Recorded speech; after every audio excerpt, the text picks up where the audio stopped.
So now students, let's start with Kirchhoff laws.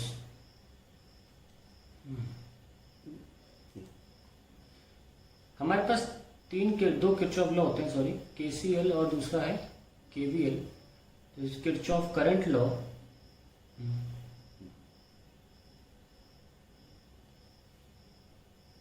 And this is Kirchhoff voltage law. Kirchhoff's voltage law. Kirchhoff's current law के बारे में बात करते हैं. Kirchhoff's current law, इनका आपने रेडिएशन वाले सेक्टर में भी नाम सुना होगा, किरचॉफ्स रेडिएशन लॉ. खैर उसके बारे में बात नहीं चल रही. उनका कहना था the algebraic sum of all currents at a junction is 0. That means अगर कोई जंक्शन है जहां पे सारे के सारे करंट्स आते हैं और वहां से चले जाते हैं, तो इस जगह पर टोटल जो करंट होगा वो 0 आएगा. If I take this is I1, I2, I3 and I4 and I5, then I1 plus I2 plus I3 और minus I4 minus I5 equals to 0. क्योंकि कोने में 0 आना है तो आप अंदर वाले करंट को माइनस ले लो चाहे बाहर वाले करंट को माइनस ले लो, इससे कोई फर्क नहीं पड़ता ना. अल्टीमेटली करंट होता क्या है? Rate of flow of charge. तो जो एंटायर लॉ है, it is based on the principle of conservation of charge.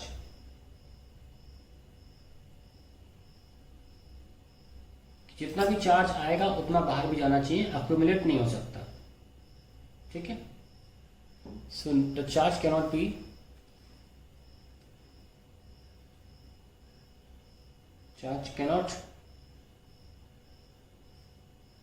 Be stored at junction.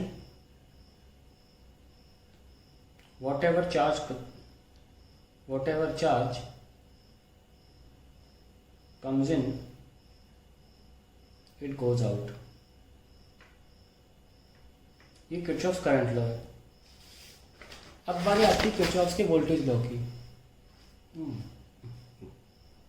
Kirchhoff's voltage law, it states that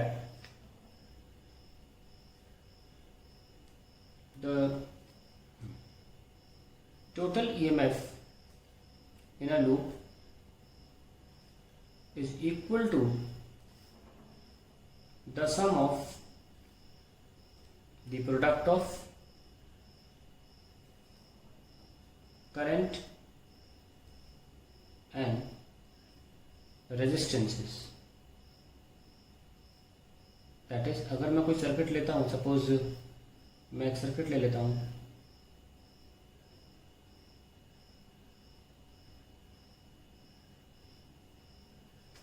P, Q, R, S, ये हमारे resistance इसके नाम है. मान लीजिए कोई बैटरी है, तो मैं A, B, C और D की बात कर रहा हूँ. तो मैं कोई भी लूप सिलेक्ट कर लेता हूँ, in loop A, B, D. ठीक है. तो मान लीजिए करंट ऐसे आ रहा है, तो करंट के दो हिस्से होंगे, ज़रूरी नहीं है आधे हों, किसी भी फॉर्म में डिपेंड करेगा किसकी क्या रेजिस्टेंस है. ठीक है. तो देखिए यहाँ पे ये I1 और ये I2 हिस्से हो गए. अब यहाँ पे दो रास्ते हैं जाने के लिए करंट के पास, थोड़ा यहाँ चला जाएगा, थोड़ा वहाँ. तो अगर यहाँ थोड़ा I1 में से थोड़ा हिस्सा I3 यहाँ चला गया, तो बचा हुआ I1 माइनस I3 यहाँ जाएगा.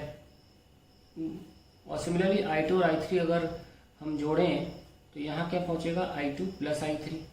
और जब ये दोनों नदियाँ जब जोड़ेंगी तो I3 कैंसिल हो जाएगा और I1 प्लस I2 जो कि एंटर किया था, I1 प्लस I2 एक तरह से वो बाहर आ जाएगा. अगर हम लूप की बात करें तो लूप में हम कैसे भी देख सकते हैं, चाहे क्लॉकवाइज चाहे एंटी क्लॉकवाइज, इससे बात से कोई फर्क नहीं पड़ता. तो मैं इस लूप को डिफरेंट लूप्स में लाकर दिखाऊंगा. 2 ही लूप काफ़ी हैं. इस मैंने जैसे लिख दिया ABD लूप में लाकर दिखाऊँ, तो मैं इस लूप को बाहर निकाल लेता हूँ for the sake of simplicity. और ये P है, इसको मैं मान लेता हूँ, मानो पी क्यू आर एस, और ये T ले लेता हूँ, ये T है और ये S है। यहाँ पे करंट I1 है, यहाँ करंट क्या है I3, और यहाँ पे करंट कितना है I2। आप देख सकते हैं इस पूरे ABD लूप में कहीं भी बैटरी नहीं है, EMF तो होगा ही नहीं फिर, तो EMF is equals to sigma I into R, जैसा कि ये लॉ कहता है कि total EMF sigma E is sigma I R. यहाँ पे E है ही नहीं तो यहाँ आप 0 लिख दीजिए, ठीक है। अब आपको I into R I into R I into R multiply करके ये प्रोडक्ट को ऐड करते रहना है, तभी यहाँ पे सिग्मा लगाया है। तो पहला क्या है यहाँ पे I1 इंटू पी। एक बार आपने डायरेक्शन चुन ली तो इसके खिलाफ जो भी डायरेक्शन में होगा हम उसको माइनस ले लेंगे। फिर आएगा I3 इंटू टी, और फिर ये देखो हमारे डायरेक्शन के मुताबिक नहीं है ये वाला, तो हमें माइनस लेना पड़ेगा I2 into S. This is how you right for Kirchhoff voltage law. अब एक बड़ा लूप ले लेता हूँ, सपोज मैंने यहाँ मार्क कर दिया x और यहाँ मार्क कर दिया y, तो मैं लूप ले रहा हूँ, लूप x फिर a फिर d फिर c और फिर y वापस x। लूप बंद कर लिया करिए, यहाँ भी मुझे a b d a लिखना चाहिए था, लूप बंद होना ज़रूरी है।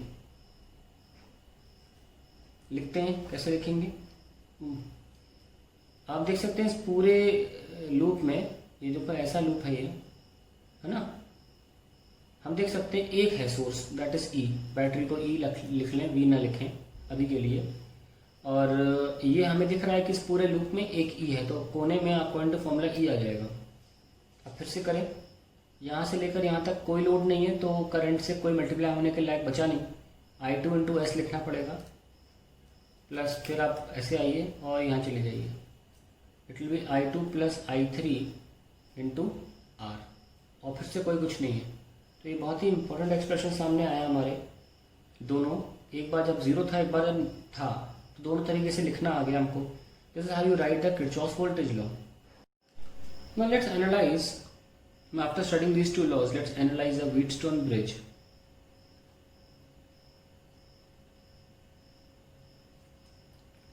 Typical Wheatstone bridge looks like this.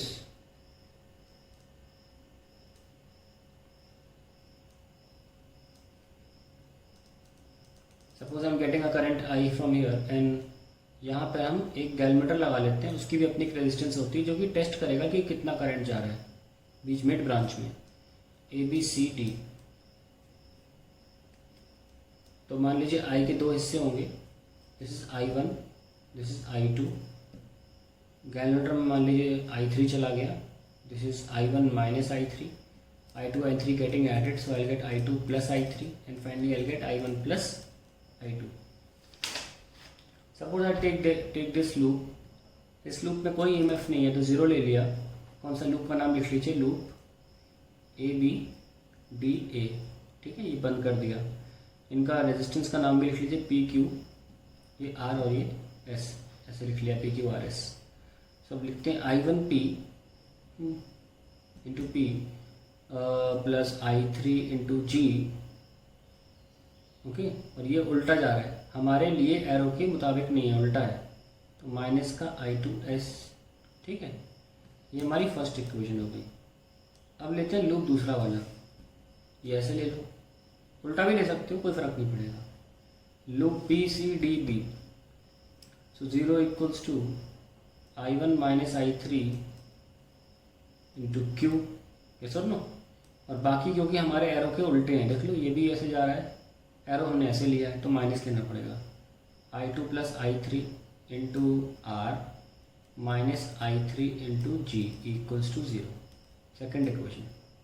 ना मान लो व्हीटस्टोन को ये दिखा सडनली कि गैलमीटर में किसी कारण कुछ फेरबदल करने के बाद PQRS में ही was not intending it to, it may have happened, और G क्या आ गया 0। तो इन दैट केस I3 को 0 करना पड़ेगा। If G is 0 then I3 को हम 0 कर लेंगे और I3 जरा पुट करेंगे, फिर देखेंगे कि किस कंडीशन के तहत ऐसा हो सकता है। तो यहाँ I3 0 करने पर in first equation I1P minus I2S equals to 0, तो I1P is equals to I2S। ये हमारा पहला स्टेटमेंट आ गया, इसको हम इक्वेशन 3 मान लेते हैं, ठीक है। Now we have in equation 2, in second equation again we put I3 0, तो I3 0 सिर्फ I1 क्यों बचेगा ना, और फिर आपका आता है I3 0 तो I2R बचेगा minus I2R, and then this is I3 0, then this becomes the fourth equation. Now let's divide third and fourth. Dividing third and fourth, we get, divide कर दो, P by Q is equals to S by R. तो आप देख सकते हैं कि condition जो निकल के आई हमारे पास, जब I3 0 होता है तो वो क्या है, P by Q is equals to S by R. I want to show you properly this diagram and ratio क्या है, P by Q is equals to S by R. तो P by Q और दूसरे में क्या है, S by R. इसीलिए इन दोनों को क्या बोला जाता है, नेक्स्ट पेज बनाता हूँ. जब हमने रिजल्ट निकाला तो ये P, ये Q, ये R और ये S, हमारा रिजल्ट निकल के आया P by Q is equals to S by R. तो इस क्योंकि रेशियो इनका है और रेशियो इनका है, इन ब्रांचेस को बोला जाता है रेशियो आर्म्स. ठीक है, रेशियो आर्म्स बोलते हैं इनको. Now what we have come to the conclusion that when the current in BD branch or say in galvanometer is 0, then the resistance is then the ratio of resistances in ratio arms are equal. ठीक है, ये हमारा principle of Wheatstone bridge है, principle of Wheatstone bridge. अब देखो बहुत से लोग क्या करते हैं, प्रिंसिपल ऑफ व्हीटस्टोन ब्रिज को वो लोग भी कर देते हैं, if P by Q equals to S by R then G is 0. ये प्रिंसिपल इसलिए नहीं है क्योंकि व्हीटस्टोन ने ऐसे नहीं किया होगा. अगर उसे पहले से पता होता है ऐसा करने से 0 आना है तो फिर वो एक्सपेरिमेंट क्यों करता, क्योंकि उसे 0 मिला जब उसने कंडीशन डाली कि 0 मिलने का मतलब है I3 0.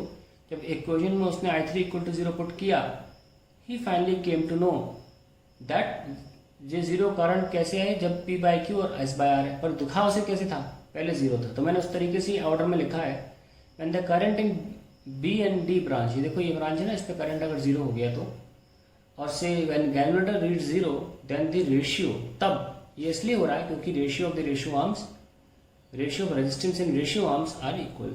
सो वेरी इंपॉर्टेंट थिंग, यानी कि इस जगह पर करंट जाएगा ही नहीं, और जब ऐसा जब करंट जा ही नहीं रहा तो वहाँ रेजिस्टेंस लगाने का मतलब ही नहीं है.